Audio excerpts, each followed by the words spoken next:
Morro dos Ventos Uivantes. Capítulo 10. Que belo começo para uma vida de eremita. 4 semanas de tortura, inquietude e doença. Ah, estes ventos gélidos e estes céus fechados do norte, estas estradas intransitáveis e estes médicos de aldeia que demoram tanto a chegar. Esta ausência de semblantes humanos. E o pior de tudo, a terrível recomendação feita por Kenneth de que eu não tenha esperanças de sair de casa antes da primavera. O Sr. Heathcliff acaba de me conceder a honra de uma visita. Há cerca de uma semana ele me mandou um par de perdizes, as últimas da estação. Canalha, não está totalmente isento de culpa por esta minha doença. E eu pretendia lhe dizer isso. Mas ai de mim, como poderia ofender um homem que teve a caridade de se sentar à minha cabeceira durante 1 hora e conversar sobre outros assuntos que não fossem comprimidos e poções, ampolas e sanguessugas? Foi um alívio. Estou fraco demais para ler, mas sinto que preciso de distração. Por que não chamar a Sra. Jean e pedir que termine a sua história? Lembro-me dos incidentes principais, até onde ela chegou. Sim, lembro-me de que o herói fugira e dele não se ouvira mais falar durante 3 anos. E a heroína se casara. Vou tocar a campainha. Ela vai ficar contente a me ver disposto a ter uma conversa animada. A Sra. Jean veio. Faltam 20 minutos ainda para o senhor tomar o remédio, começou a dizer. Chega, chega disso, repliquei. Eu gostaria de... O doutor disse que o senhor não precisa mais tomar nenhum pó. De bom grado. Não me interrompa. Venha e sente aqui. Tire as mãos desse implacável exército de frascos. Tire o tricô do bolso, isso. Agora, continue a história do Sr. Heathcliff, de onde parou até o presente. Ele terminou seus estudos no continente e regressou transformando num cavalheiro? Ou conseguiu auxílio para os estudos? Ou fugiu para a América e fez fortuna sangrando o novo país? Ou ganhou dinheiro de forma mais rápida nas estradas inglesas? Talvez tenha feito um pouco de tudo isso, Sr. Lockwood, mas eu não poderia jurar. Disse-lhe anteriormente que não sabia como ele tinha ganhado o dinheiro que tem. Tampouco sei como fez para elevar sua mente daquela ignorância selvagem na qual afundara. Mas, com sua licença, vou prosseguir a meu modo, se o senhor achar que assim vai se distrair e não se cansar. Sente-se melhor esta manhã? Muito melhor. Ótimo. Vem junto com a Sra. Catherine para Thrushcross Grange. E para minha agradável frustração, ela se comportou infinitamente melhor do que eu ousava esperar. Parecia gostar quase em demasia do Sr. Linton e até a irmã dele demonstrava muito afeto. Naturalmente, ambos se preocupavam em agradá-la. Não era o espinheiro cedendo às madressilvas, mas as madressilvas abraçando o espinheiro. Não havia concessões mútuas. O espinheiro se mantinha de pé, as madressilvas se curvavam. Quem pode se mostrar mal-humorado e carrancudo quando não encontra nem oposição nem indiferença? Observei que o Sr. Edgar tinha um medo profundo de fazê-la perder a calma. Ocultava dela esse pavor. Mas se me ouvisse responder asperamente, ouvisse qualquer outro criado, fechando a cara ante alguma ordem imperiosa da esposa, víamos sua contrariedade num franzir de testa que nunca acontecia por motivos próprios. Muitas vezes ele me repreendeu por meu atrevimento e confessou que uma punhalada não causaria uma dor mais aguda do que ver sua esposa contrariada. A fim de não aborrecer um patrão gentil, aprendi a ser menos suscetível durante meio ano. A pólvora permaneceu inofensiva como a areia, já que não havia fogo para fazê-la explodir. Catherine tinha temporadas de melancolia e mudez, respeitadas com silêncio solidário pelo marido, que as atribuía a uma alteração no seu temperamento, produzida pela perigosa doença, já que nunca fora sujeita a depressões anteriormente. Quando o sol voltava a brilhar para ela, o Sr. Linton correspondia. Creio poder afirmar que eles partilhavam uma felicidade profunda e crescente, que terminou. Bem, no fim das contas, precisamos zelar por nós mesmos. Os mansos e os generosos só parecem demonstrar um egoísmo mais justificável do que os autoritários. Tudo acabou quando as circunstâncias fizeram com que ambos sentissem que os interesses de um não eram a preocupação principal nos pensamentos do outro. Numa tarde agradável de setembro, Eu vinha do jardim com um cesto pesado de maçãs que estava colhendo. Escurecia e a lua espiava por cima do muro alto do pátio, projetando sombras indefinidas nos vários cantos proeminentes da casa. Pus o cesto nos degraus da porta da cozinha e parei para descansar, respirando um pouco mais daquele ar suave e perfumado. Estava com os olhos fixos na lua e de costas para a porta, quando ouvi uma voz atrás de mim perguntar: Nelly, é você? Era uma voz profunda e não pude reconhecê-la, mas havia algo na forma de pronunciar meu nome que a fazia soar familiar. Virei-me para ver quem falava, apreensiva, pois as portas estavam fechadas e eu não vira ninguém se aproximar dos degraus. Algo se moveu no alpendre. Ao me aproximar, distingui um homem alto, vestindo roupas escuras, rosto e cabelos também escuros. Ele se apoiava na moldura da porta e tinha os dedos na tranca, como se pretendesse abri-la. Quem será? Pensei. O Sr. Earnshaw? Não, a voz não se parece em nada com a dele. Faz uma hora que estou esperando, prosseguiu ele, enquanto eu o fitava. E durante esse tempo nada por aqui se moveu, como se todos tivessem morrido. Não tive coragem de entrar. Não me reconhece? Olhe bem, não sou um estranho. O luar iluminou seu rosto. As faces eram pálidas e meio cobertas por um bigode preto, a testa carregada, os olhos fundos e muito singulares. Eu me lembrava daqueles olhos. O quê? Exclamei sem saber se devia considerá-lo um visitante deste mundo e ergui as mãos espantada. O quê? Você voltou? É mesmo você? Sim, sou eu, Heathcliff, respondeu ele, desviando os olhos de mim e fitando as janelas, que refletiam uma série de luas brilhantes, mas não revelavam nenhuma luz vinda de dentro. Eles estão em casa? Onde está ela? Nelly, você não está contente. Não precisa ficar tão perturbada. Ela está aqui? Diga-me. Quero ter uma palavrinha com ela, a sua patroa. Vá e diga que alguém de Gimmerton deseja vê-la. Como ela há de reagir? Exclamei. O que vai fazer? Se a surpresa me desnorteia, vai deixá-la fora de si. E você, Heathcliff? Mas tão mudado. Não, eu não posso compreender. Por acaso esteve servindo como soldado? Vá transmitir meu recado, interrompeu ele impaciente. Não vou ter paz até que faça isso. Levantou a tranca e eu entrei. Mas quando cheguei à sala onde estavam o senhor e a senhora Linton, não consegui ir adiante. Por fim, decidi, como pretexto, perguntar se queriam que eu acendesse as velas e abri a porta. Os dois estavam sentados junto a uma janela, cuja gelosia aberta deixava ver, para além das árvores do jardim e do parque verdejante, o vale de Gimmerton, com uma longa faixa de neblina, chegando-lhe quase ao topo, pois logo depois de passar a capela, como deve ter notado, o canal que corre da charneca se une a um riacho, que por sua vez acompanha a curva do vale. Wuthering Heights erguia-se acima daquele vapor prateado, mas nossa antiga casa não era visível. Na verdade, debruça-se mais sobre o outro lado. Tanto a sala quanto seus ocupantes e a paisagem de que contemplavam pareciam maravilhosamente serenos. Eu relutava muito em transmitir o recado e estava a ponto de ir-me dali sem fazê-lo. Depois de perguntar sobre as velas, quando um desvario qualquer me fez voltar e murmurar: Uma pessoa de Gimmerton deseja vê-la, senhora. A respeito do quê? Perguntou a senhora Linton. Não perguntei, respondi. Bem, feche as cortinas, Nelly, disse ela. E traga o chá, já volto.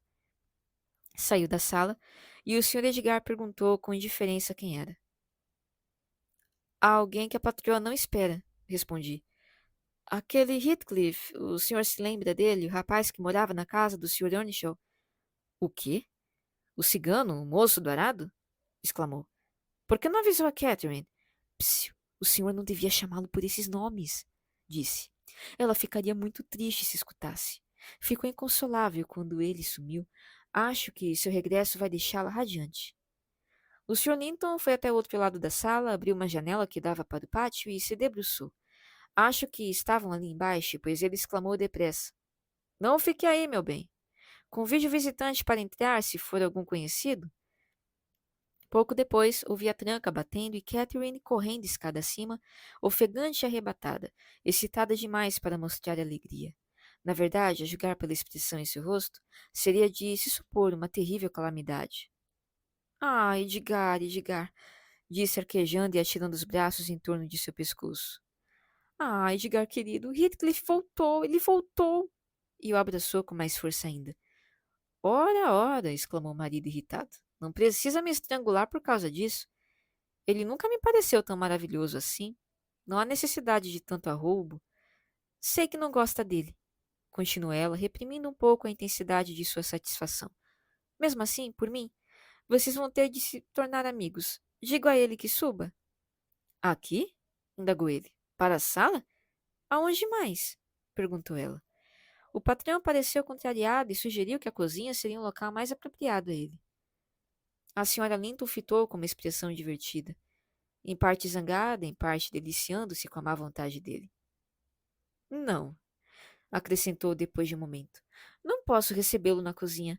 Ponha 2 mesas aqui, Ellen. Uma para o patrão e a senhorita Isabela, que são da pequena nobreza, e outra para mim e para Heathcliff, que somos de classes inferiores.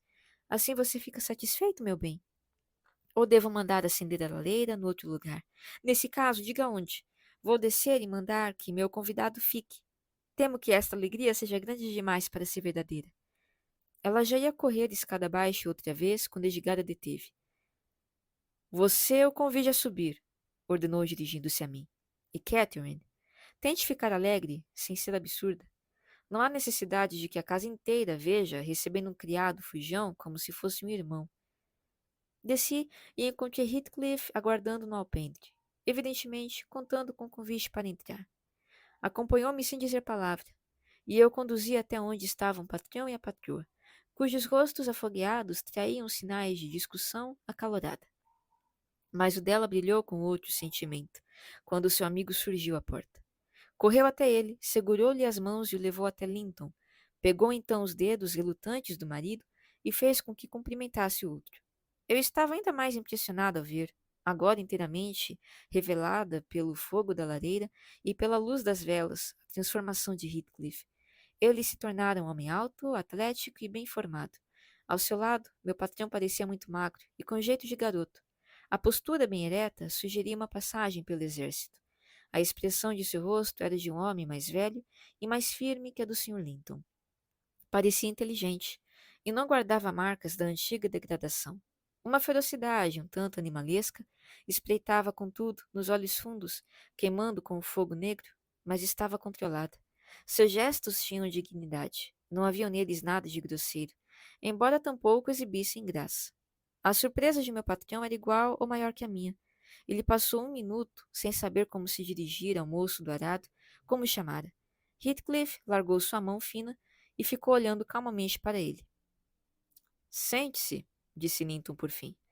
A senhora Linton, em memória dos velhos tempos, deseja que eu lhe ofereça uma recepção cordial e eu, claro, fico satisfeito quando acontece algo que lhe dá prazer. Eu também, respondeu Heathcliff, sobretudo quando se trata de algo de que participo. Fico 1 hora ou 2, com prazer. Sentou-se diante de Catherine, que não desgrudava os olhos dele, como se temesse que ele viesse a desaparecer se ela o fizesse. Heathcliff não erguia o olhar para ela com frequência. Uma olhadela de relance, vez por outra, era suficiente, mas seu olhar refletia com confiança crescente a alegria incontida que bebia no dela. Estavam por demais absorvidos em seu mútuo contentamento para se sentir constrangidos. Quanto ao Sr. Edgar, o mesmo não acontecia com ele. Estava cada vez mais lívido de aborrecimento, o qual chegou ao clímax quando sua esposa se levantou e, cruzando o tapete da sala, segurou as mãos de Heathcliff mais uma vez e riu, como se estivesse fora de si. Amanhã vou achar que tudo isso foi um sonho, exclamou. Não vou acreditar que pudesse vê-lo, tocá-lo e falar com você mais uma vez, ainda que você não mereça ser tão bem recebido, Heathcliff. Você foi cruel. Ficar ausente sem mandar notícias durante 3 anos sem nunca pensar em mim. Pense um pouco mais do que você em mim, murmurou ele. Ouvi falar do seu casamento, Cat, não faz muito. E enquanto esperava no pátio lá embaixo, tracei o seguinte plano. Vislumbrar seu rosto brevemente. Uma expressão de surpresa, talvez, e prazer fingido. Em seguida, acertar contas com Hindley, e então antecipar-me à lei, dando cabo de mim mesmo. A sua boa acolhida afastou essas ideias de minha cabeça. Mas cuidado para não me receber de modo diferente da próxima vez. Não, você não vai mais me afastar. Sentiu mesmo pena de mim, não foi? Bem, com razão. Lutei muito e tive uma vida difícil desde que ouvi sua voz pela última vez. E deve me perdoar, pois lutei só por você. Catherine, a menos que você queira tomar chá frio, venha para a mesa, por favor, interrompeu Linton, tentando manter o tom de voz habitual e o mínimo de cordialidade. O Sr. Heathcliff tem uma longa caminhada pela frente, onde quer que vá se hospedar hoje à noite. Estou com sede. Ela tomou seu lugar diante do bule de chá e a senhorita Isabela entrou, chamada pelo sino. Então, depois de ajudá-los a se sentar, deixei a sala. O chá mal demorou 10 minutos. A xícara de Catherine permaneceu vazia. Não conseguia comer nem beber coisa alguma. Edgar fez uma poça em seu pires e mal tocou na comida. Seu convidado não ficou mais do que uma hora. Perguntei-lhe à saída se ia para Gimmerton. Não, vou para Wuthering Heights, respondeu. O Sr. Earnshaw me convidou quando foi visitá-lo hoje pela manhã. O Sr. Earnshaw convidando a ele e ele visitando o Sr. Earnshaw. Refleti muito sobre aquilo depois que Heathcliff se foi. Será que está se tornando um hipócrita, voltando para cá a fim de fazer o mal sob um disfarce de cordialidade? Perguntei-me. Tinha um pressentimento, no fundo do coração, de que teria sido melhor se não tivesse voltado. No meio da noite, fui acordada pela senhora Linton, que se esgueirou para dentro do meu quarto. Sentou-se à beira da minha cama e puxou meu cabelo, a fim de me despertar. Não consigo dormir, Ellen, disse à guisa de desculpas.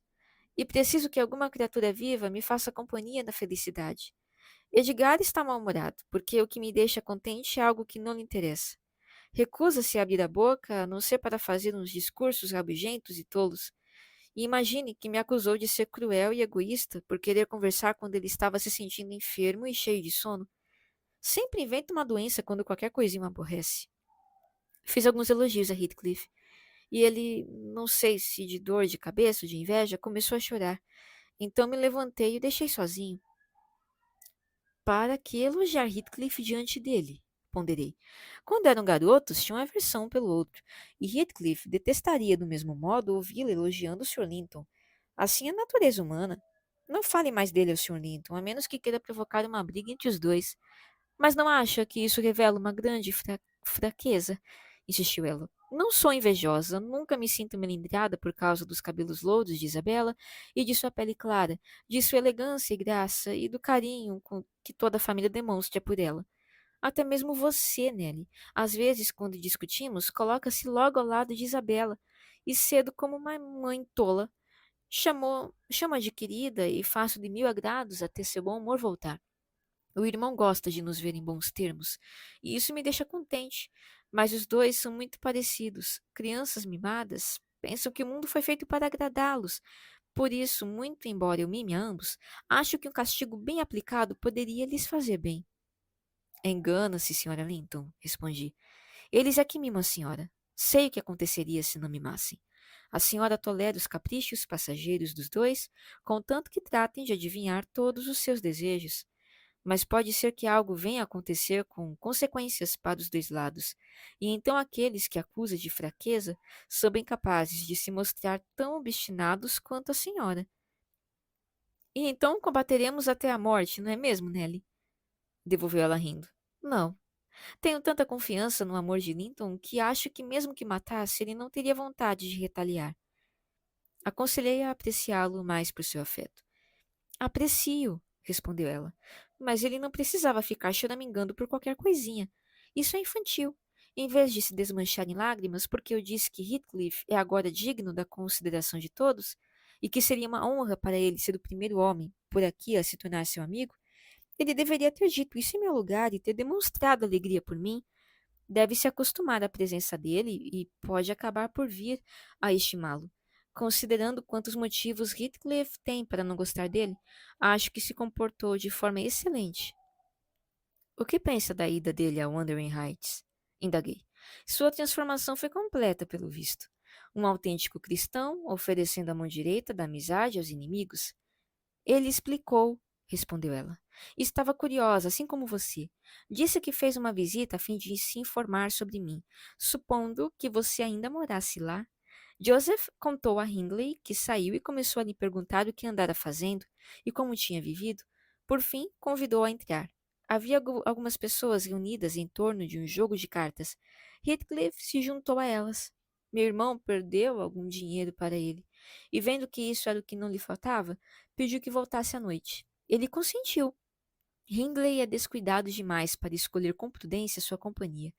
Não se dá o trabalho de refletir sobre os motivos para desconfiar de alguém que prejudicou imensamente. Mas Heathcliff afirma que o principal motivo para retomar contato com o antigo opressor é um desejo de se instalar em algum lugar perto de Thrushcross Grange e um apego à casa em que vivemos juntos. Além disso, tem também a esperança de que eu e ele venhamos a ter mais oportunidades de nos ver desse modo do que se ele se instalasse em Gimmerton. Pretende pagar regiamente pela permissão de se hospedar em Wuthering Heights. Com certeza a cobiça de meu irmão há de levá-lo a aceitar seus termos. Sempre foi ganancioso, embora o que agarra com uma das mãos jogue fora com a outra. Belo lugar para um jovem estabelecer residência, comentei. Não teme as consequências, Sra. Linton? No que diz respeito ao meu amigo, não, respondeu. Seu discernimento vai mantê-lo fora de perigo. Tenho certo medo das consequências para Hindley, mas ele não pode ficar pior moralmente do que já é, e vou evitar que qualquer coisa mais séria lhe ocorra. Os acontecimentos desta noite me reconciliaram com Deus e com a humanidade. Estava revoltada contra a providência. Ah, sofri demais. Demais mesmo nele. Se aquela criatura soubesse o quanto, teria vergonha de macular com sua petulância o momento em que esse sofrimento acabou. Foi sua bondade para com ele, que me fez suportar o sofrimento sozinha. Se eu expressasse a agonia em que frequentemente me encontrava, ele teria passado a desejar tanto quanto eu que terminasse. Mas chegou ao fim, e não vou me vingar de sua tolice. Daqui por diante vou ser capaz de aguentar tudo. Se a pessoa mais vil sobre a terra me esbofeteasse na face, não apenas eu daria a outra, mas pediria perdão por tê-la provocado. E como prova disso, vou fazer as pazes com Edgar agora mesmo. Boa noite, sou um anjo. Nessa convicção autocomplacente, ela se foi, e o sucesso de sua resolução cumprida estava óbvio pela manhã. O Sr. Linton não apenas deixara de lado a irritação, embora o humor ainda parecesse algo sombrio, ante a exuberância da vivacidade de Catherine, como não fez objeção a que ela levasse Isabela consigo numa visita a Wuthering Heights pela tarde. Catherine recompensou com tanto afeto e ternura que transformou a casa num paraíso durante vários dias, tanto o patrão quanto a criadagem desfrutando daquele sol que brilhava incessantemente. Heathcliff, Sr. Heathcliff, eu deveria dizer daqui por diante, usou com cautela a liberdade de visitar Thrushcross Grange, a princípio. Catherine também julgou prudente moderar suas manifestações de prazer ao recebê-lo, e ele aos poucos foi estabelecendo seu direito de ser acolhido. Conservava boa parte daquela reserva que marcara sua meninice, e isso servia para reprimir quaisquer demonstrações mais alarmantes de sentimento. O desconforto de meu patrão teve um período de bonança e acabou sendo desviado para outro setor. Sua nova fonte de preocupação adivinha do imprevisto infortúnio, que era o fato de Isabella Linton demonstrar súbita e irresistível atração pelo tolerado visitante. Ela era, à época, uma moça encantadora de 18 anos de idade. Seu comportamento ainda era infantil, mas dotado de viva sagacidade. Vivos eram também seus sentimentos e seu temperamento, quando ela se irritava. Seu irmão, que muito a amava, ficou atônito ante aquela preferência extravagante demonstrada pela moça. Sem levar em conta a degradação de uma aliança com um homem sem sobrenome e a possibilidade de que sua propriedade, na falta de herdeiros do sexo masculino, viesse a passar para as mãos de alguém assim, ele tinha sensibilidade suficiente para compreender as intenções de Heathcliff e saber que, embora o exterior estivesse diferente, a mente continuava inalterada e inalterável. E temia aquela mente, causava-lhe revolta. Ele estremecia ante a ideia de confiar Isabela aos seus cuidados. Teria estremecido ainda mais se tivesse consciência de que o afeto dela nascera espontaneamente e não encontrava reciprocidade, pois no instante em que descobriu sua existência, pôs a culpa em Heathcliff, como se este o houvesse deliberadamente provocado. Todos já havíamos notado a essa altura que algo trazia aflição e ansiedade à senhorita Linton. Ela se tornara irritadiça e fastidiosa, dando respostas ásperas a Catherine e provocando-a sem cessar, sob o risco iminente de esgotar sua limitada paciência. Perdoávamos até certo ponto, atribuindo seu humor à saúde fraca. Emagrecia e murchava os olhos vistos. Um dia, porém, quando estava particularmente indócil, rejeitando o café da manhã, reclamando que os criados não faziam o que mandava, que a patroa não lhe dava voz ativa na casa e que Edgar a negligenciava, que ficara resfriada graças às portas abertas e que deixávamos a lareira da sala apagar de propósito para aborrecê-la, mais uma centena de outras acusações ainda mais frívolas. A senhora Linton insistiu peremptoriamente que Isabela fosse para a cama, e dando-lhe uma bronca, ameaçou mandar chamar o médico. Ante a menção do Dr. Kenneth, ela exclamou no mesmo instante que sua saúde estava perfeita e que era somente a aspereza de Catherine que a tornava infeliz. Como pode dizer que sou áspera, sua malcriada? Exclamou a patroa, espantada com a afirmação nada razoável. Deve estar perdendo o juízo. Quando é que foi áspera? Diga-me. Ontem, soluçou Isabela. E agora? Ontem, disse a cunhada. Em que ocasião? Quando fomos caminhar na charneca, você me disse para ir aonde quisesse enquanto passeava com o Sr. Heathcliff. E é isso que chama ser áspera? Indagou Catherine rindo. Não foi uma sugestão de que sua companhia era dispensável. Não nos importava que viesse conosco ou não. Apenas achei que a conversa de Heathcliff não teria interesse algum para você. Ah, não, chorou a jovem. Você quis me afastar porque sabia que eu queria ir também. Ela perdeu o juízo? Perguntou a senhora Linton, dirigindo-se a mim. Vou repetir nossa conversa, palavra por palavra, Isabela, e você diga-me que interesse poderia ter para você. Não me interessa a conversa, respondeu ela. Eu queria estar com. Sim? Incitou Catherine, percebendo que a outra hesitava em completar a frase. Com ele.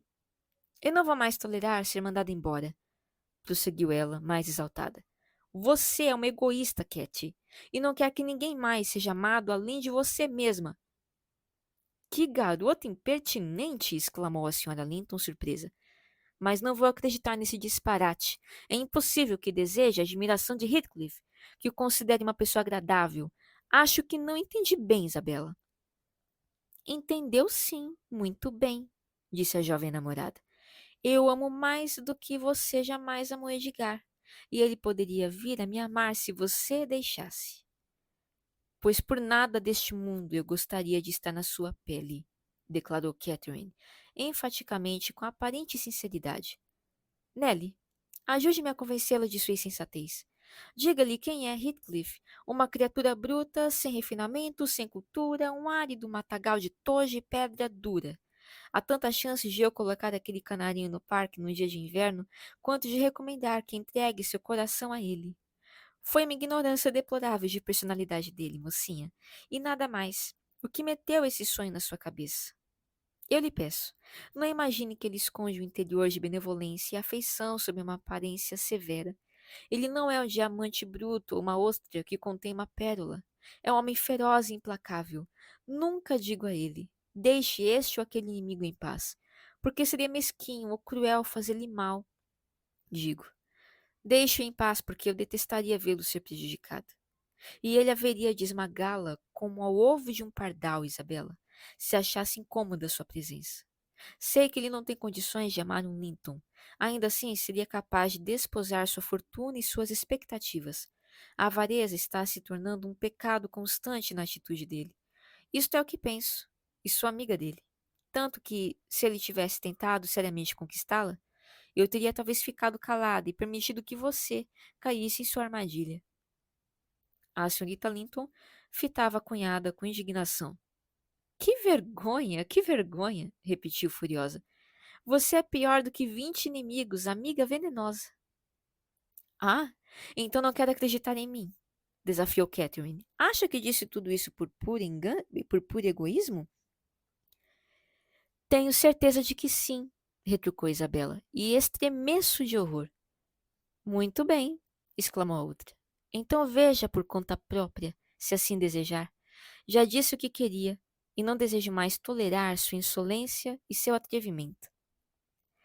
E devo sofrer pelo egoísmo dela, a jovem soluçou, quando a senhora Linton deixou a sala. Tudo, está tudo contra mim. Ela estragou meu consolo, o único que eu tinha. Mas só disse falsidades, não foi? O Sr. Heathcliff não é um demônio. Tem uma alma generosa e fiel. Do contrário, como haveria de se lembrar dela? Tire-o da cabeça, senhorita, respondi. Ele é uma ave de mau agouro. Não é um bom companheiro para a senhorita. A Sra. Linton disse palavras fortes e, no entanto, não posso contradizê-la. Ela conhece o coração dele melhor do que eu, ou qualquer outra pessoa, e nunca haveria de fazer dele um retrato pior do que é. Pessoas honestas não escondem o que fazem. Como é que ele tem vivido? Como ficou rico? Por que está hospedado em Wuthering Heights, a casa de um homem que abomina? Dizem que o Sr. Earnshaw está piorando cada vez mais, desde que ele chegou. Ficam acordados a noite inteira juntos e Hindley hipotecou suas terras e não faz outra coisa além de jogar e beber. Ouvi dizer, faz só uma semana, foi Joseph quem me contou, quando o encontrei em Gimmerton. Nelly, ele me disse, qualquer hora dessas vamos ter um inquérito lá em casa. Um deles quase teve o dedo cortado fora quando tentou impedir o outro de se degolar como se fosse um bezerro. É o patrão, sabe? Que vai acabar no tribunal. Não está preocupado com os juízes, nem com Paulo, Pedro, João, Mateus, com nenhum deles. Não se importa, quer mesmo é mostrar-lhes a cara em desafio. E aquele Heathcliff, vou lhe dizer, ri como ninguém da desgraça dos outros. Quando vai a Grange, diz alguma coisa sobre a boa vida que leva? É mais ou menos assim. Levanta-se quando o sol se põe, e daí são dados conhaque, gelosias fechadas e luz de velas até o dia seguinte, a meio-dia. Em seguida, o malandro vai para o quarto, praguejando e gritando tanto que a gente decente é obrigada a tapar os ouvidos e conta o dinheiro que ganhou, come, dorme, vai para a casa do vizinho fofocar com a esposa dele. Conta para Dona Catherine como o ouro do pai dela está passando para o bolso dele, e como o filho do pai dela está indo a galope na estrada da perdição, enquanto ele vai na frente para abrir as porteiras? Ora, senhorita Linton, Joseph é um velho patife, mas não é mentiroso. Se o que diz da conduta de Heathcliff for verdade, a senhorita jamais haveria de querê-lo para marido, não é mesmo? Você está mancomunada com os outros, Ellen, respondeu ela. Não vou dar ouvidos às suas calúnias. Que maldade a sua querer me convencer de que não há felicidade neste mundo. Não sei dizer se ela esqueceria aquela fantasia com o tempo ou se haveria de preservá-la perpetuamente. Não teve muito tempo para refletir. No dia seguinte, houve um julgamento na cidade vizinha e meu patrão foi obrigado a comparecer. O Sr. Heathcliff, sabendo de sua ausência, apareceu bem mais cedo do que o habitual. Catherine e Isabella estavam na biblioteca num silêncio hostil, a segunda alarmada com sua recente indiscrição e a confissão que fizera de seus sentimentos secretos num arroubo temporário de paixão. A primeira, após refletir sobre o assunto, realmente ofendida com a cunhada, e se ainda achava graça em seu atrevimento, fazia questão de não deixar transparecer. Riu ao ver Heathcliff passar pela janela. Eu varri a lareira e notei um sorriso malicioso em seus lábios. Isabela, absorta em seus pensamentos ou no livro, assim permaneceu, até que a porta se abriu, quando já era tarde demais para ensaiar uma fuga. O que ela teria feito de bom grado se houvesse como. Entre e seja bem-vindo, exclamou a patroa alegremente, puxando uma cadeira para junto do fogo. Estamos mesmo precisando que uma terceira pessoa venha derreter o gelo entre nós duas, e você é justamente quem ambas escolheríamos. Heathcliff, é com prazer que lhe apresento finalmente alguém que gosta mais de você do que eu. Imagino que vá se sentir lisonjeado. Não, não se trata de Nelly. Não olhe para ela. Minha pobre cunhada está se consumindo à simples contemplação de sua beleza física e moral. Está em seu poder tornar-se irmão de Edgar. Não, não, Isabela. Você não vai fugir, continuou ela detendo, com um fingido ar brincalhão. A jovem que se erguera desconcertada e indignada. Estávamos brigando feito cão e gato por sua causa, Heathcliff, e acabei sendo vencida nas declarações de devoção e admiração. Além do mais, fui informada de que se eu tivesse tato de me afastar um pouco, a minha rival, como ela se proclama, travaria uma seta em seu coração que haveria de prendê-lo para todo sempre. lançando minha imagem no esquecimento eterno. Catherine, disse Isabela, apelando para sua dignidade, sem tentar mais se soltar das mãos firmes da outra. Ficaria grata se você, se a tivesse, é verdade, e não me caluniasse, nem mesmo de brincadeira. Sr. Heathcliff, tenha a bondade de pedir à sua amiga que me solte. Ela se esquece de que o senhor e eu não somos amigos íntimos, e o que a diverte é para mim mais doloroso do que consigo expressar. Como ele nada respondesse, e ao contrário, se tentasse, demonstrando a mais completa indiferença aos sentimentos que ela pudesse nutrir por ele, Isabela se virou e sussurrou à cunhada um pedido honesto de que a soltasse. De jeito nenhum! Exclamou em resposta a Sra. Linton. Não quero mais ser chamada de egoísta. Você vai ficar. Mas então, Heathcliff, por que não mostre satisfação com a notícia agradável que lhe dei? Isabela jura que o amor que Edgar tem por mim não é nada perto do que ela sente por você. Tenho certeza de que foi mais ou menos isso que disse, não foi, Ellen? E não comeu nada desde a caminhada de anteontem, de tristeza e de raiva por eu tê-la despachado para longe de você. Acho que está caluniando, disse Heathcliff, virando a cadeira e se voltando para as duas. Ela agora parece estar louca para fugir, para longe de mim. E olhou fixamente para o objeto da conversa, como se estivesse diante de um animal repugnante. Uma centopeia das Índias, por exemplo, que a curiosidade leva o observador a examinar, apesar da aversão que suscita. A pobrezinha não podia suportar isso. Empalideceu e enrubesceu numa rápida sucessão, e enquanto as lágrimas se avolumavam entre seus cílios, usou de toda a força de seus dedos pequeninos para soltar o aperto forte de Catherine. Percebendo que assim que soltava um dedo, outro apertava ainda mais, de modo que não conseguia escapar, começou a fazer uso das unhas, que logo decoravam as mãos de sua torturadora com crescentes vermelhos. Parece um tigre! Exclamou a Sra. Linton, soltando-a e sacudindo a mão de dor. Vá embora, pelo amor de Deus, e esconda essa cara de megera. Que tolice revelar essas garras a ele. Será que não pode imaginar as conclusões que vai tirar? Olhe, Heathcliff, esses instrumentos podem causar a morte. Você precisa tomar cuidado com seus olhos. Eu as arrancaria dos dedos, se por acaso me ameaçassem, respondeu ele brutalmente, quando a porta se fechou atrás de Isabela. Mas o que deu em você para implicar desse jeito com a criatura, Cathy? Você não falava a verdade, falava? Asseguro-lhe que sim, replicou ela. Faz várias semanas que vem se consumindo por sua causa. E hoje de manhã estava se rasgando de elogios a você e despejou sobre mim uma torrente de insultos só porque revelei seus defeitos, a fim de mitigar toda aquela adoração. Mas não ligue, só queria puni-la por sua impertinência, só isso. Gosto demais dela, meu caro Heathcliff, para permitir que você a agarre e a devore. E detesto-a demais para tentar, disse ele, exceto talvez a maneira de um gol. Você ouviria histórias estranhas se eu vivesse com aquela cara insípida de cera. As mais triviais seriam pintar nela as cores do arco-íris e deixar aqueles olhos azuis roxos a cada 2 dias. Eles me lembram por demais os de Linton. Deliciosamente, observou Catherine. São olhos de uma pomba, olhos de anjo. Ela é a herdeira do irmão, não é? Perguntou ele depois de um breve silêncio. Pensar isso não me agrada em nada, foi a resposta. Meia dúzia de sobrinhos hão de tirar dela esse direito, se Deus quiser. Mas não comece a ter ideias a esse respeito. Você é por demais inclinado a cobiçar os bens do próximo. Lembre-se de que os bens desse próximo são meus. Se fossem meus, seriam igualmente seus, retorquiu Heathcliff. Mas embora Isabella Linton seja tola, não acho que seja louca, de modo que não se fala mais nisso, como você sugeriu. E não falaram mesmo. Catherine provavelmente tirou o assunto da cabeça. O outro, tenho certeza, lembrou-se dele com frequência naquela noite. Pude vê-lo sorrindo consigo mesmo. Era um sorriso largo e irônico, entregando-se a um devaneio inquietante a cada vez que a Sra. Linton se ausentava da sala. Decidi vigiar seus movimentos. Meu coração pendia invariavelmente para o lado do patrão em vez do de Catherine. E com razão, eu achava, pois ele era gentil, honesto e honrado, e ela, embora não se pudesse dizer que é do seu oposto, parecia se permitir tanta coisa que eu tinha pouca fé nos seus princípios, e ainda menos simpatia por seus sentimentos. Queria que acontecesse algo para livrar, sem alarde, tanto Wuthering Heights quanto Thrushcross Grange da presença do Sr. Heathcliff, deixando-nos como estávamos antes de ele aparecer.